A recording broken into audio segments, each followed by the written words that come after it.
जान हो, हमरा प्यार के पहचान हो।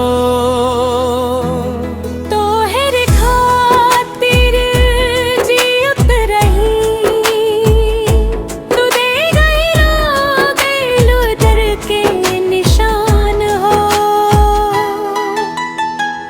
रोज रोज तोहर याद सतावे, अखिया से नीर बहावे। जे सपना संग संग देखनी,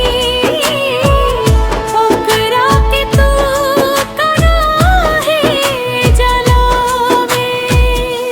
काहे भुला गइलू ए जान हो, हमरा प्यार के पहचान हो। तोहरे खातिर जियत रही, तू दे गइलू दर के निशान हो।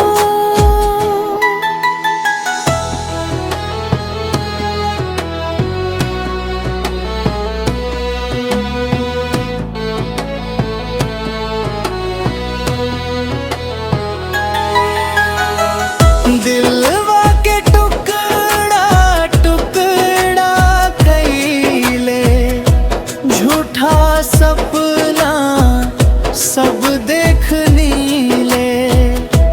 आज अकेले राह में छोड़ के, गैर के संग खुश नजर आइले। जब याद आई हमार प्यार, तब खोजबू सच